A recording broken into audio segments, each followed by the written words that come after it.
नमस्कार, ये आकाशवाणी शिमला है।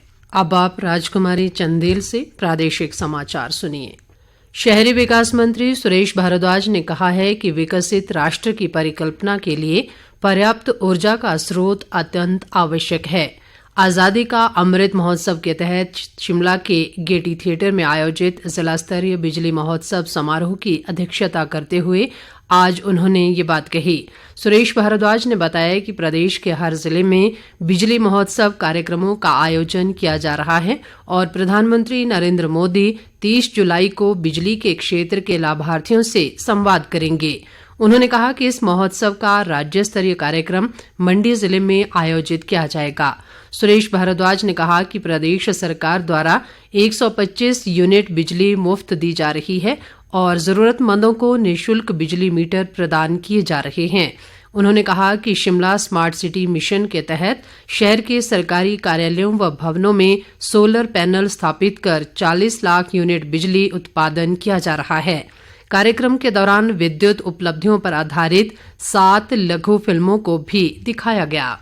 शिक्षा मंत्री गोविंद ठाकुर ने कहा है कि प्रधानमंत्री स्वनिधि योजना से प्रदेश में हजारों रेहड़ी फड़ी वालों को लाभ मिला है। कुल्लू में आज जिला परिषद द्वारा आयोजित स्वनिधि महोत्सव की अध्यक्षता करते हुए उन्होंने कहा कि प्रधानमंत्री नरेंद्र मोदी ने कोरोना महामारी के दौरान रेहड़ी फड़ी वालों के लिए स्वनिधि योजना की घोषणा की थी। गोविंद ठाकुर ने बताया कि योजना के तहत देश भर में 32 लाख लाभार्थियों को 3400 करोड़ रुपए के ऋण वितरित किए जा चुके हैं और ऋण पर 7% ब्याज में भी छूट प्रदान की गई है। उन्होंने स्ट्रीट वेंडर्स से इस योजना का लाभ उठाने की अपील भी की। शिक्षा मंत्री ने इस दौरान स्वनिधि योजना के लाभार्थियों और योजना में श्रेष्ठ कार्य करने वाले नगर निगम व राष्ट्रीय शहरी आजीविका मिशन के कर्मचारियों को प्रशस्ति पत्र भी प्रदान किए।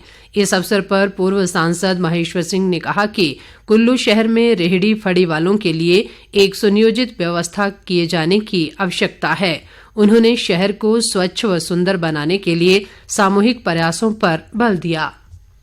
पूर्व राष्ट्रपति, महान वैज्ञानिक और भारत रत्न से सम्मानित डॉक्टर APJ अब्दुल कलाम की आज 7वीं पुण्यतिथि है। मिसाइल मैन के नाम से प्रसिद्ध डॉक्टर कलाम को सर्वश्रेष्ठ शिक्षकों में याद किया जाता है। उन्होंने भारत के रक्षा और अंतरिक्ष अनुसंधान विकास में महत्वपूर्ण भूमिका निभाई। गृह मंत्री अमित शाह ने उन्हें श्रद्धांजलि अर्पित करते हुए कहा कि डॉक्टर कलाम का पूरा जीवन भारत को एक मजबूत राष्ट्र बनाने के लिए समर्पित था। उन्होंने कहा कि डॉक्टर कलाम ने अपने ज्ञान और सादगी से देश के युवाओं को प्रेरित किया। अमित शाह ने कहा कि डॉक्टर कलाम के विचार और आदर्श हमेशा देशवासियों का मार्गदर्शन करते रहेंगे। मुख्यमंत्री जयराम ठाकुर ने डॉक्टर APJ अब्दुल कलाम की पुण्यतिथि पर उन्हें श्रद्धांजलि अर्पित करते हुए कहा कि उनकी सादगी व समर्पण भाव से राष्ट्र सेवा सभी के लिए प्रेरणादायक है। स्वास्थ्य मंत्री राजीव सहजल ने सोलन जिले के कंडाघाट क्षेत्र की हिन्नर पंचायत के कुरगल गांव में पशु औषधालय का आज विधिवत शुभारंभ किया।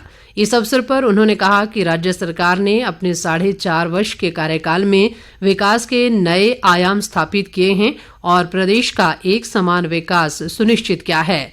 राजीव सहजल ने कहा कि बेसहारा गौवंश को आश्रय प्रदान करने के लिए राज्य सरकार द्वारा प्रदेश में गौ सेवा आयोग का गठन किया गया और कई स्थानों पर गौ अभयारण्य व गौशालाएं निर्मित की गई हैं। इस अवसर पर उन्होंने जन समस्याएं भी सुनी और ग्रामीणों की समस्याओं को प्राथमिकता के आधार पर चरणबद्ध तरीके से पूरा करने का आश्वासन दिया। खाद्य आपूर्ति मंत्री राजेंद्र गर्ग ने आज घुमारवीं विधानसभा क्षेत्र के टिकरी गांव में ग्राम जल व स्वच्छता समिति प्रशिक्षण भवन का शिलान्यास किया।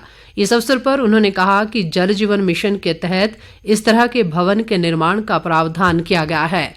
राजेंद्र गर्ग ने बताया कि घुमारवीं विधानसभा क्षेत्र में जल जीवन मिशन के अंतर्गत 106 करोड़ रुपए की विभिन्न परियोजनाएं स्वीकृत की गई हैं, जिनमें से अधिकांश का निर्माण कार्य जल्द ही पूरा कर लिया जाएगा।